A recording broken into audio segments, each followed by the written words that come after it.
And that dude can chuck the ball. Steelers, too. It's not like the Steelers they're playing bad, but it's still the Steelers, right? It's too bad Casey's defense is not as good as it used to be the past couple years. Like when they kind of leaned on their defense because it was dirty. If they had the same defense they had 3 years ago with this offense, Casey might win the whole thing.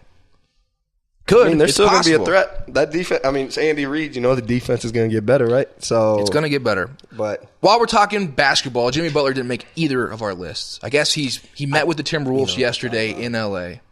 What's going to happen in this situation? What do you do with an unhappy Jimmy Butler whose contract is coming up? You want Karl Anthony Towns there. They don't get along. How do you manage this? How do you salvage this relationship? And is Tibbs on the way out? Because I know that Glenn Taylor's not happy with him. I know Glenn Taylor is second-guessing giving Tibbs so much power. I know Glenn Taylor doesn't like the way things have unfolded. That's from sources. Is Glenn Taylor on the way out yet? I don't. He keeps hanging around, man. They made the playoffs. Now you got reason to be invested. They gave Andrew Wiggins that big contract. That was stupid. That was on you, Glenn Taylor. Dumb. The Timberwolves are in bigger shambles now than they were 5 years ago.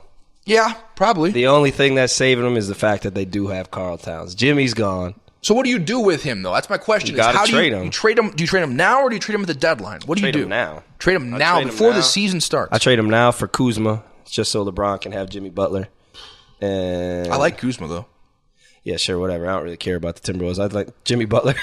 This is not a fun take if you're just... I want Jimmy Butler to go to the Lakers so he can play with... I mean, Jimmy is the type of dude that LeBron needs. Yeah.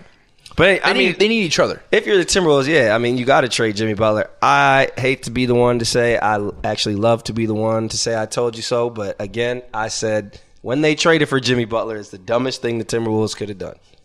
I mean, not because Jimmy Butler is not nice, but just because it's not going to work. It was a bad plan to begin with. It did work, though, because it got the Wolves into the playoffs. It snapped the drought, and they would have been a 3 seed if you wouldn't have got hurt.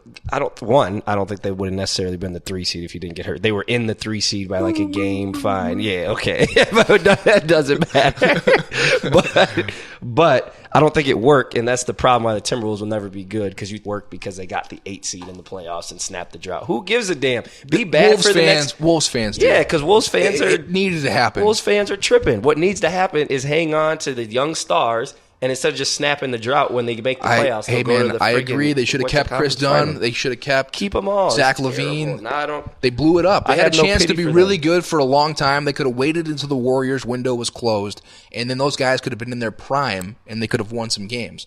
Now, because you put Butler in this situation, you've closed the door on anything. Close the door on anything unless you get someone of equal or a pick. You got to get a pick at this point. I think you trade. I like the idea of trading him to the Lakers because they do have some young guys like an Ingram or a Kuzma or even Ball. Bring them in here and you hope for the best with one of those guys. I only think at this point you're going to get one of them because they know Jimmy Butler's leaving anyway. They might try and go after him. Wait for him. Might just wait for him or whoever's going to wait for him.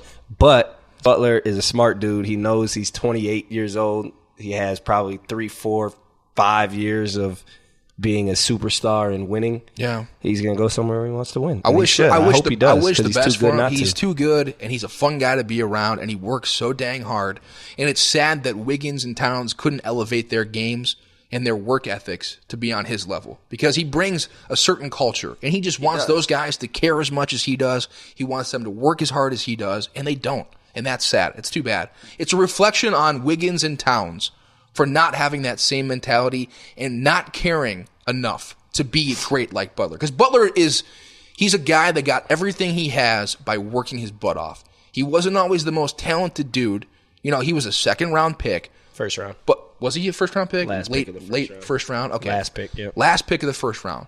He got to where he is today, though, because he worked his butt off, and he wasn't going to settle on being just okay or just good. Yeah, he's always gotten better every single year. He comes from a different background than Towns and Wiggins, right? So totally, just a different basketball background, like in terms of he does. He wasn't like the number one recruit in the nation like Wiggins was, where everybody's always kind of giving him a pass. I don't even know that he was the best. I mean, we played those Marquette teams. Yeah, played them 3 years.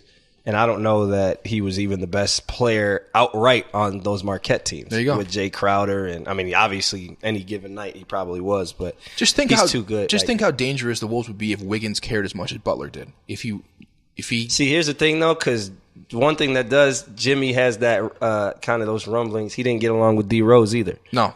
So it does. That's why I wanted to go play with someone like LeBron, because as good as he is, he's like a perfect second guy to win a championship. And I think he would have that respect for LeBron. Absolutely. Where they would get. And LeBron's probably a hard person not to. Well, LeBron might be hard to get along with, depending on. But I think Butler has enough respect for LeBron that he would tone it back a little bit and kind of defer to LeBron. I think he might yell back at LeBron, which is also something that LeBron would probably appreciate. Yeah, so and maybe he needs at this point in his career too. Right.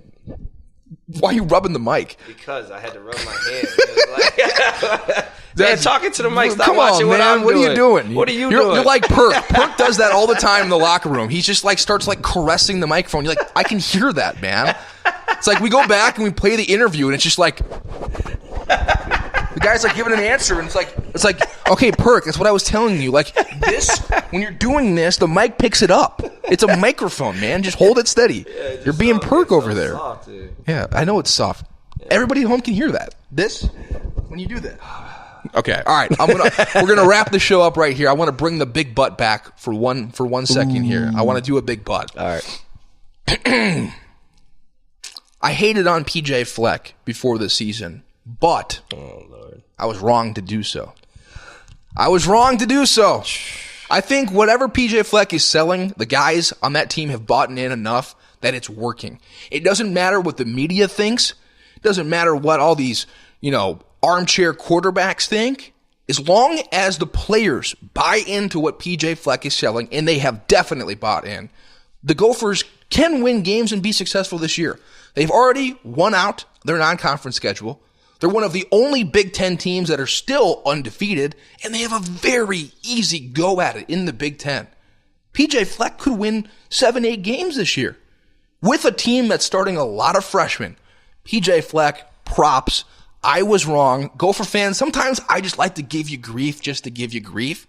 But I'm going to tone it back now. I'm going to sit back and I'm going to watch PJ Fleck do his thing. It's not for everybody. When I played football, I was a guy that responded to that tough love military style. I wanted like a hard-nosed football coach, an old school guy. What PJ Fleck is doing wouldn't have worked for me.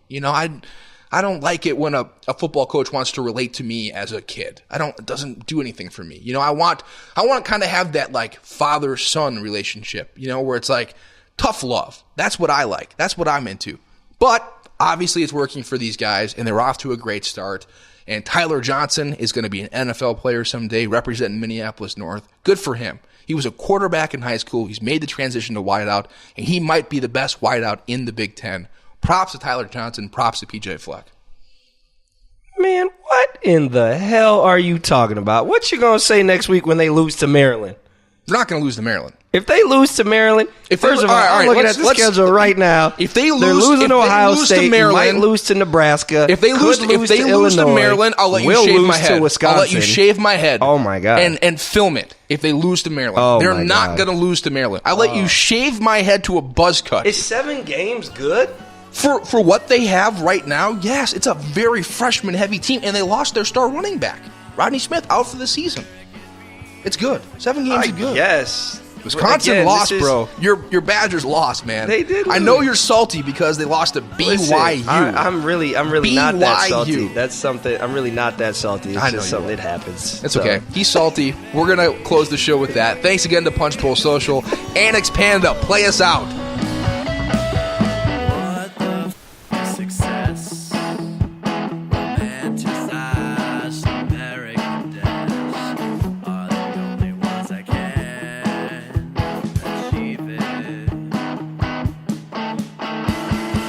What's up, guys? Have you had a hard time finding a stylist who can cut your hair just right? Come see me, Heather Bates, at Salon Concepts in St. Louis Park. Specializing in men's hair, I can guarantee you'll walk out with a great haircut you'll love, plus a free beer during your visit. It's easy to book online at salonconcepts.com. Mention the Shaver Suhan podcast and I'll give you $5 off.